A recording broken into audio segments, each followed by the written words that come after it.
Bienvenue sur la chaîne de l'église SOS Lyon. Nous espérons que ce message sera un encouragement et une bénédiction pour ta vie. J'aimerais poursuivre la deuxième partie de mon message. Il y a 2 semaines, j'ai apporté un message qui s'appelle « Comment vaincre le découragement ». Est-ce que ça vous dit quelque chose ? Bon, si ça vous dit rien, c'est pas grave. À la première célébration, personne s'en souvenait. Alors, je sais pas comment je dois le prendre, mais il y a eu beaucoup de choses qui se sont passées entre, ok ? Il y a eu Pasteur Tim la semaine dernière qui nous a donné un message extraordinaire. Si vous les étiez pas là, allez l'écouter sur YouTube. Je le rappelle, tous nos messages sont sur YouTube aussi. Vous pouvez les réécouter. Nous croyons que c'est de la bonne nourriture pour tout le monde. Alors, j'aimerais poursuivre cette thématique, comment vaincre le découragement. Et j'aimerais prendre le texte qui nous a servi de base pour ce message, dans Hébreux chapitre 12. Je vous invite à prendre vos Bibles. Si vous n'avez pas de Bible, vous pouvez lire sur l'écran derrière. Cette grande foule de témoins nous entoure. Rejetons donc, nous aussi, tout ce qui nous empêche d'avancer. Rejetons le péché qui nous enveloppe si facilement. Courons jusqu'au bout la course qu'on nous propose. Regardons toujours Jésus. C'est lui qui fait naître la foi et qui la rend parfaite. Il a accepté de mourir sur une croix sans avoir honte. En effet, il voyait d'avance la joie qu'il allait recevoir. Et maintenant, il est assis à la droite de Dieu. Oui, pensez à Jésus. Les pécheurs étaient contre lui, mais il a tout supporté. Alors ne vous laissez pas vaincre par le découragement. Dis à quelqu'un cet après-midi, ne te laisse pas vaincre par le découragement. Dis, regarde quelqu'un droit dans les yeux et dis-lui, ne te laisse pas vaincre par le découragement. Mon frère, au fond, ne te laisse pas vaincre par le découragement. Ma sœur, ne te laisse pas vaincre par le découragement. On a vu les deux premiers points il y a 15 jours sur le fait d'être entouré d'une nuée de témoins, c'est-à-dire choisir les bons exemples aussi, choisir les bons modèles dans la foi. Et puis la deuxième chose qui nous est donnée comme conseil important, c'est de rejeter tout fardeau, de se décharger de tout fardeau et surtout ne pas se laisser envelopper par le péché. Pourquoi ? Parce qu'on sait que la conséquence peut être fatale avec le péché. La conséquence du péché, c'est la mort. Donc on veut être sans compromis avec le péché. On veut être ferme avec le péché dans notre vie. Mais là, il y a une troisième chose que j'aimerais qu'on puisse voir ensemble, qui je crois va encourager beaucoup de personnes encore cet après-midi. Ici, il nous est dit qu'il nous faut courir la bonne course proposée. Courir la bonne course proposée. Je crois que le Seigneur désire, Dieu désire que nous, fidèles croyants, nous puissions persévérer coûte que coûte, jusqu'au bout. Pourquoi ? Parce qu'on veut gagner la course. On ne veut pas être juste de ceux qui participent à une course. On veut gagner la course. Je ne sais pas si vous êtes de ceux qui, quand ils jouent, ils aiment gagner ou juste dire « Oh, le plaisir de participer ». Moi, je n'ai jamais compris cette phrase. Le plaisir de participer. Non, le plaisir de gagner. Moi, je joue pour gagner. Est-ce que je suis le seul ? Ok. Les autres, vous êtes des doux, des pacifistes. Mais nous, c'est juste le plaisir de jouer. Non, quand on joue, on veut gagner. On ne fait pas ça pour rien. On ne perd pas de notre temps. On veut absolument remporter, décrocher le prix. La Bible nous parle même d'une couronne du vainqueur. Il y a une couronne qui nous attend. Il y a une course dans laquelle nous sommes engagés. Et dans l'histoire de l'Église, depuis 2000 ans, il y a toujours eu aussi des gens, des croyants, qui au départ sont partis comme des fusées, avec un zèle, vous savez, ce zèle incroyable, presque indomptable parfois. Le feu là, Et puis je trouve ça extraordinaire. Moi j'aime quand les gens ont du zèle, ont du feu. Je préfère ça que quand il y a des gens là, il faut toujours les tirer, les traîner. Moi, j'aime quand les gens ont du zèle, même si parfois c'est pas toujours simple à gérer. Mais je préfère gérer ce genre de problème que d'autres problèmes, que ceux qui veulent jamais bouger, vous voyez. Mais ce zèle parfois, même quand on part tout feu, tout flamme, il peut parfois s'éteindre comme un feu de paille. Parfois, s'éteindre rapidement. Ils fournissent un gros effort au départ, Il donne tout au départ, mais c'est de courte durée. Et on a vu que cette course dans laquelle nous sommes, il faut tenir sur la longueur. C'est un marathon. Ça prend du temps. On ne peut pas tout donner les 100 premiers mètres et puis s'arrêter comme cela. Ça va prendre du temps. Et parfois, cette course est arrêtée. Pourquoi? Parce que la routine s'installe ou parfois des épreuves, des difficultés aussi se présentent. Et dans cet épître aux Hébreux, Paul avertit. Il dit attention. Attention et veillez à continuer toujours cette course qu'on vous a proposée. Ne vous arrêtez pas. Continuez. Que ce ne soit pas simplement un zèle de quelques mètres, quelques centaines de mètres, ou même de quelques kilomètres. Il faudra tenir jusqu'au bout. Il va falloir être persévérant. Et là, il parle aux Hébreux qui, eux, ont vu aussi une démonstration de puissance extraordinaire. Ils ont vu des miracles, ils ont vu des prodiges, ils ont vu la gloire et la puissance de Dieu. Moi, j'aime ça aussi. J'aime voir la puissance de Dieu se manifester, qui change, qui guérit, qui sauve, qui libère, qui fait ce qu'aucun homme n'est capable de faire. Qui aime ça? Oh, moi j'aime ça, j'aime voir cette puissance de Dieu. Mais j'aimerais vous dire aussi une chose, c'est que l'extraordinaire fait toujours forte impression. C'est toujours quelque chose qui peut nous donner un certain zèle pendant quelques temps. Comme par exemple quand on rentre d'un festival, un festival SOS, on a vu des choses extraordinaires. Et puis on a l'impression qu'une partie de notre cœur, il est resté, que notre cœur il est resté là-bas à Eldoret au Kenya. Mais j'aimerais te dire que le Dieu d'Eldoret est le Dieu de Lyon aussi. Dieu ne change pas, peu importe où nous sommes, il reste le même, il est le Dieu du miracle. Et ça fait forte impression. Mais parfois, quand nous sommes face aux persécutions et aux difficultés de la vie, on s'aperçoit aussi que ce zèle que nous avons connu quand nous avons vécu ou vu le miracle peut rapidement aussi s'estomper. Aussi vite il est arrivé, parfois aussi vite il peut repartir. Et Paul est en train de leur dire attention. Attention à pas simplement vous laisser entretenir par les miracles. Ne vous laissez pas entretenir par les prodiges que vous voyez. Vous n'êtes pas dans cette course-là uniquement.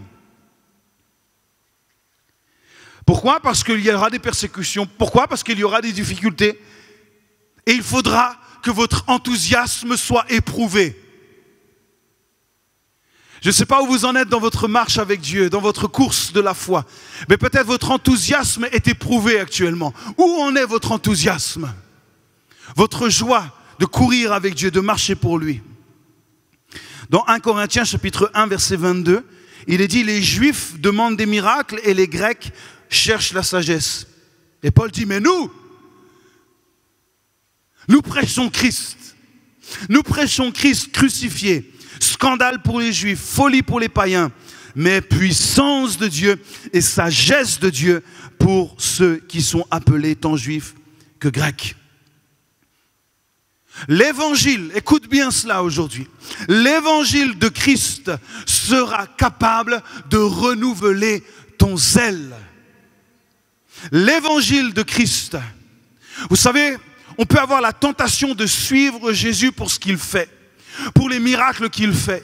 C'est pour ça qu'on a des gens qui courent là où les miracles se produisent. Ils entendent parler d'un miracle à l'autre bout du monde. Ils sont capables de prendre des billets, de payer une certaine somme juste pour s'asseoir et profiter du miracle de ce que les autres vivent. Et c'est pour ça qu'il y a des gens qui circulent, ou même dans les églises. Ils viennent, ils entendent parler que dans une église, il se passe quelque chose. Ouh, la louange dans cette église, c'est juste extraordinaire. Alors ils viennent dans cette église, ils profitent de la louange, et quand leur enthousiasme disparaît, ils disparaissent avec. Ils sont juste des enthousiastes. Mais Paul ne parle pas simplement d'avoir de l'enthousiasme. Il parle de courir la bonne course. Courir avec persévérance. Courir malgré la difficulté. Et si tu veux que ton zèle soit renouvelé, que notre zèle soit renouvelé, j'aimerais nous le dire aujourd'hui. Il nous faut revenir à l'évangile de Jésus-Christ. Revenir à la croix. Christ mort, Christ ressuscité. Il est mort avec moi, il est mort pour moi, je suis mort avec lui et aujourd'hui je vis avec lui. Je ne suis plus sur cette terre, je suis avec lui dans les lieux célestes. Amen. Et cela va renouveler ton zèle. Cela va renouveler tout ton être. Oh, cela n'a pas de puissance face au découragement. Ça va vaincre le découragement. Tellement fort de se rappeler la croix de ce que Christ a accompli pour nous. Et si tu es découragé aujourd'hui, si tu es las, si tu es comme lassé de ta vie actuelle, tu es dans cette monotonie, cette routine, je n'ai qu'un conseil à te donner. Reviens à la croix. Tu ne pourras jamais te lasser de la croix.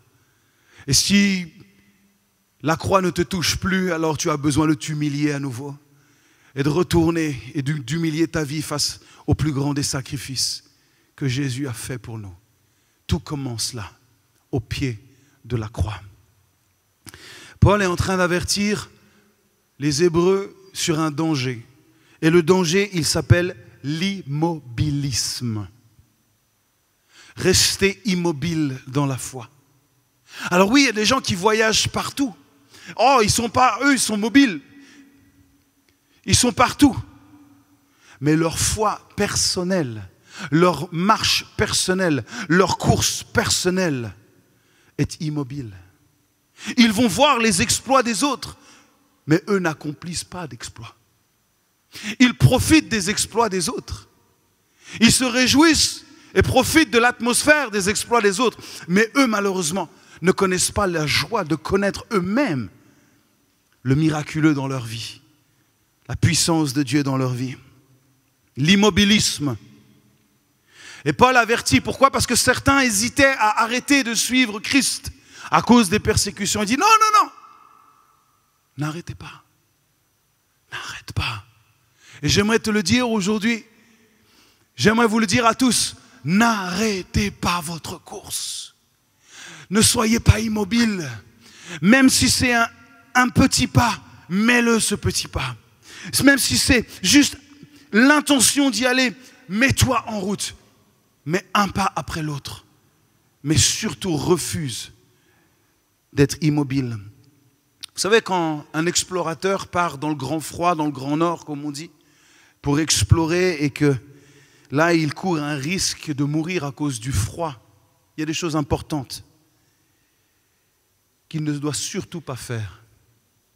C'est commencer à s'endormir. On ne s'endort pas dans le froid. Pourquoi? Parce qu'une fois que le sommeil vient, le corps s'engourdit et il ne réagit plus. Le froid l'attaque. La température de son corps commence à chuter. Et tout ce qui est vital, les fonctions vitales, vont entraîner logiquement la mort. L'immobilisme entraîne la mort. Où en est ton cœur aujourd'hui? Est-ce que ton cœur brûle pour Jésus? Où est ta passion pour le suivre, pour poursuivre cette course avec lui? Quelle est la température de ton être spirituel? Es-tu immobile? Es-tu en mouvement? Ou es-tu un simple monument dans l'église? Et tu es de ceux qui sont arrêtés dans le temps. Moi, il y a des années, j'ai vécu ça. Moi, il y a 15 ans, j'ai vécu ça. Moi, il y a 10 ans, j'ai connu ça. Mais aujourd'hui, quelle est ta marche? Aujourd'hui, quelle est l'étape suivante pour toi? Sachant que tous les jours, la grâce de Dieu se renouvelle. Dans quelle grâce marches-tu? Avec quelle grâce marches-tu? Avance. Ne t'arrête pas, ne te décourage pas. Il y a encore plus pour toi. Il y a quelque chose de nouveau pour toi aujourd'hui. Regarde devant, ne regarde pas en arrière. Les choses anciennes sont passées, toutes choses deviennent nouvelles. Même tes exploits du passé restent des exploits du passé. Il y a une histoire encore à écrire à partir d'aujourd'hui. Mets un pas devant l'autre. Sois courageux, avance. Il faut que tu continues. Tu dois rester éveillé et persévérer dans ce marathon de la foi. Alors, il nous est dit qu'une course nous est proposée. Qui propose? Jésus propose cette course. Il a dit, je suis le chemin. Je suis la vérité et la vie. Je vous place sur ce chemin. Sur cette course, je suis à l'initiative de ce marathon. Ne soyons pas tentés de suivre un autre itinéraire. Ne soyons pas tentés non plus de trouver des raccourcis dans cet itinéraire ou dans cette course. Oui, Jésus a dit ça, mais Peut-être on peut passer un petit peu comme ça à gauche ou à droite. Oui, il a dit, mais il y avait un contexte à tout ça. Vous savez, on peut se trouver toutes sortes d'excuses. Non, il est celui qui nous a placés dans cette course. Il est le chemin, il est la vérité et il est la vie. Point. Il n'y a pas d'autre alternative. C'est sa course. C'est la course de la foi. Il a établi un itinéraire. Écoutez ce que dit Paul aux Galates 5, verset 7. Vous couriez bien. Vous voyez, ils ont bien démarré la course. Le zèle était là. Vous couriez si bien dans votre course de la foi. Qui vous a arrêté pour vous empêcher d'obéir à la vérité? Mais qui? Paul dit, mais qui vous a arrêté? Qu'est-ce qui fait qu'aujourd'hui vous ne courez plus votre course? Comment ça se fait que vous n'êtes plus en route comme vous l'étiez avant? Écoutez la suite. Cette influence. Qui vous a influencé?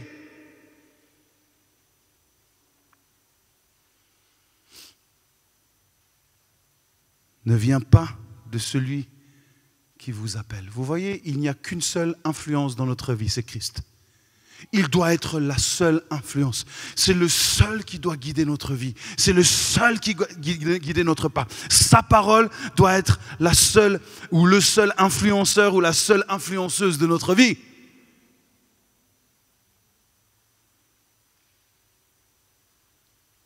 Il nous propose une course. Ne nous laissons pas influencer ou distraire par d'autres voies. Il est la voie, il est le chemin. Il y a un seul itinéraire et il y a des règles que lui a fixées. Nous devons suivre les règles de sa course. Et surtout ne pas suivre l'exemple de Rosie Ruiz. Ne cherchez pas, ce n'est pas dans la Bible.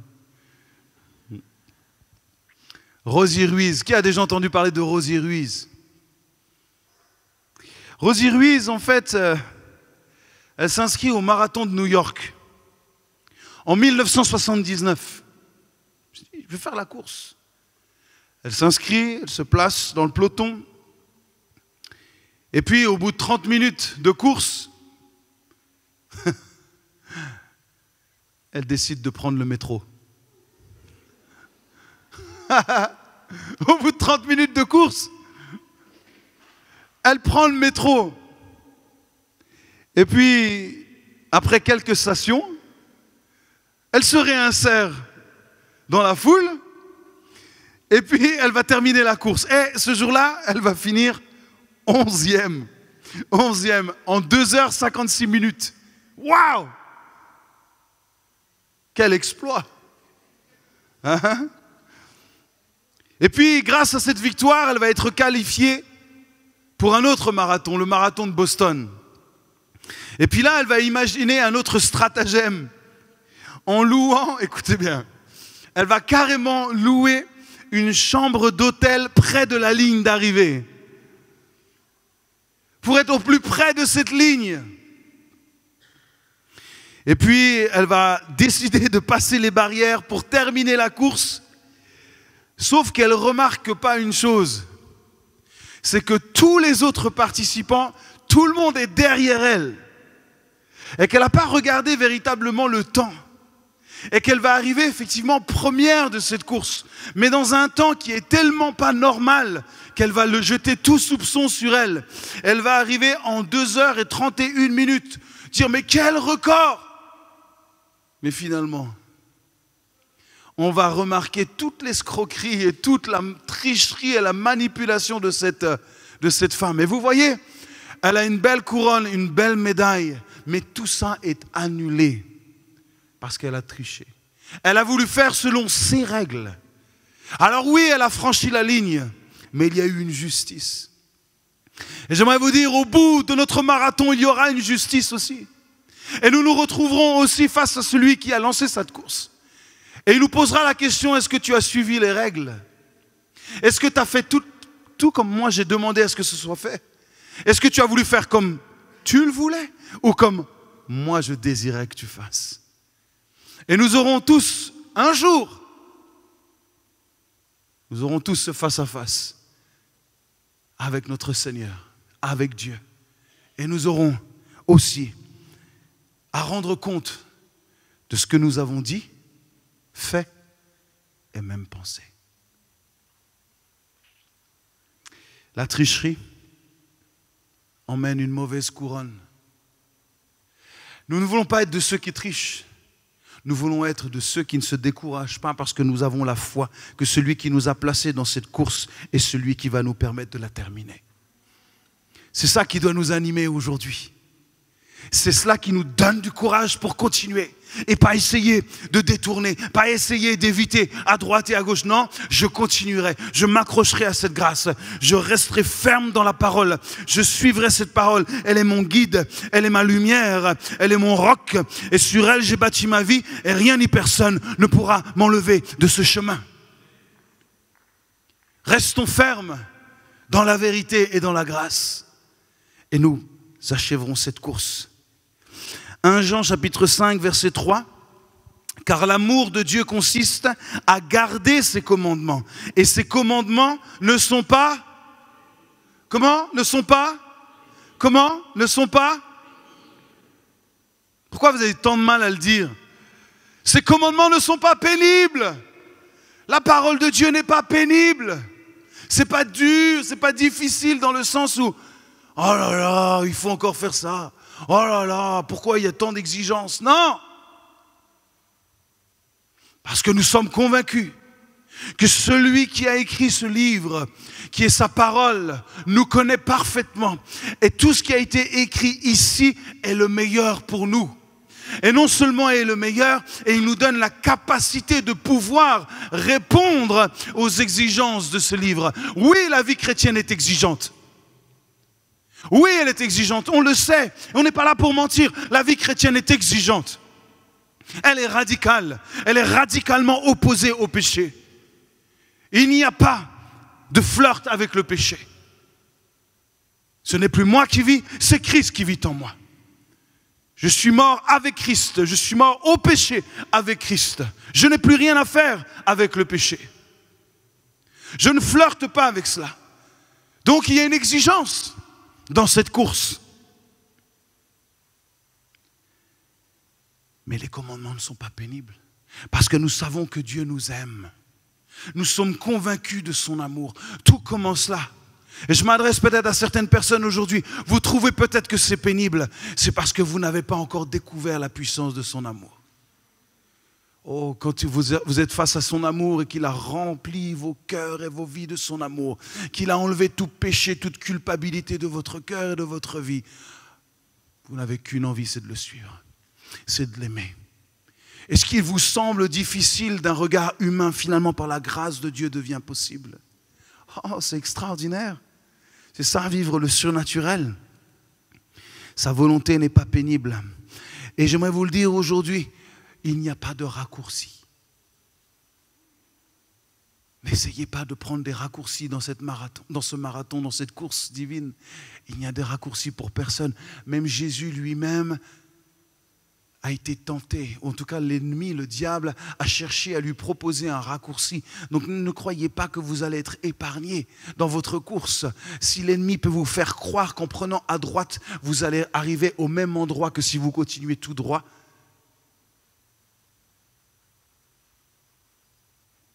c'est un mensonge. Il est le prince du mensonge. Tout ce qu'il dit est mensonge. Tout ce qu'il respire est mensonge. Les virgules, les points d'interrogation, d'exclamation, il n'y a rien qui sort de sa bouche qui est véritable. Tout est mensonge. Il respire le mensonge. Tout est mensonge chez lui. Et quand il vient voir Jésus, après 40 jours de jeûne et prière, il vient voir Jésus. Il nous a dit même, il transporte Jésus sur une montagne et il le fait regarder tout ce qu'il y a en bas. Il dit, tu vois tout ça là, tout cela, tout ce royaume ici, si tu te mets à genoux devant moi, je te le donne. Qu'est-ce que c'est? C'est un raccourci. Il lui propose un raccourci. Pourquoi? Pour éviter la croix. Pour lui éviter qu'il aille mourir sur cette croix, éviter la souffrance, éviter l'agonie.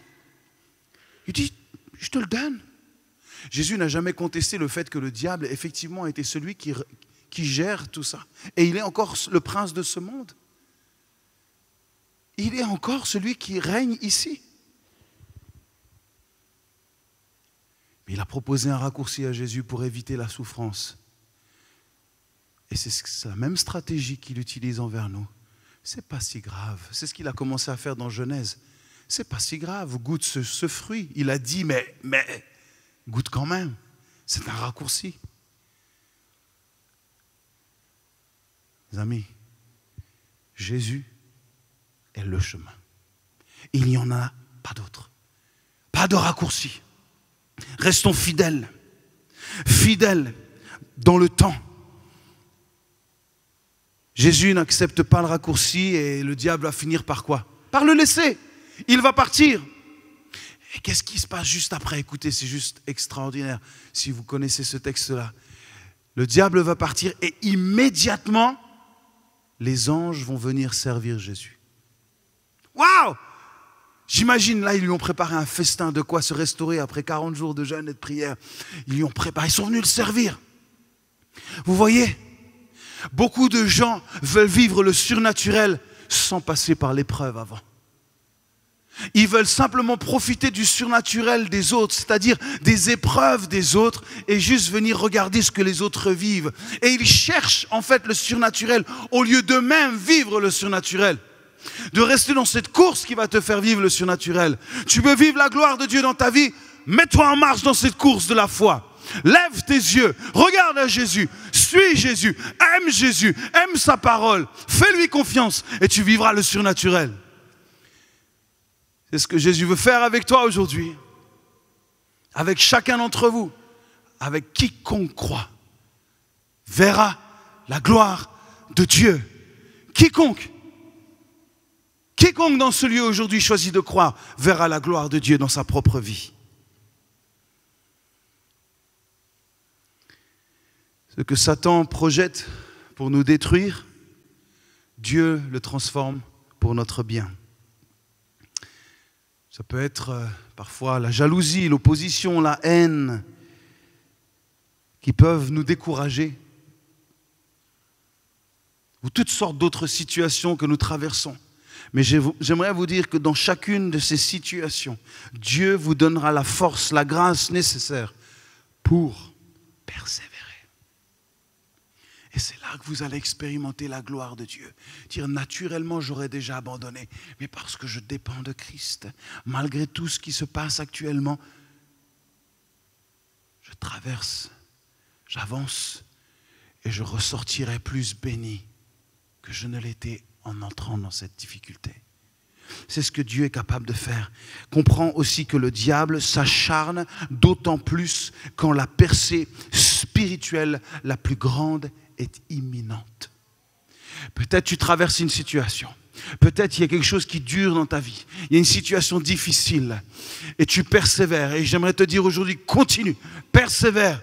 Et si l'ennemi essaye de te dérober ta joie, essaye de t'arrêter, c'est qu'il sait qu'une grande percée est imminente dans ta vie. Tu n'as jamais été aussi proche de voir l'action surnaturelle de Dieu dans ta vie. Tiens bon mon ami, tiens bon ma soeur, tiens bon mon frère. Tu es tout proche de voir le surnaturel et les anges venir te servir bientôt. Tiens bon, résiste, prouve. Non, ils n'ont pas la ref. Que tu existes. Merci Corinne, il y a au moins toi qui connais la chanson française. Prouve que tu es vivant, résiste. Si tu ne résistes plus, malheureusement, c'est que tu es mort. Tu t'es endormi, l'explorateur est mort quelque part. Réveille-toi, lève-toi, mets-toi en mouvement, avance. Goûte à la victoire jusqu'à ce que tu découvres la victoire finale. C'est ce que Dieu veut faire. Il veut te donner goût à la victoire. Chaque pas, j'ai le goût de la victoire en moi. J'ai ce goût. Je sais que Dieu aura toujours le dernier mot. Je sais qu'il est avec moi, il n'est pas contre moi. Je sais qu'il est de mon côté. De qui aurais-je crainte? Même si une armée campait autour de moi, je sais que l'Éternel est avec moi. Je sais qu'il est de mon côté. Je sais que peu importe ce qui se passe, il est ma victoire. Il est mon roc. Amen. Merci d'avoir pris le temps d'écouter ce message. Si tu n'as pas encore d'église, rejoins-nous. Toutes les informations sont sur notre site église-soslyon.com. À bientôt.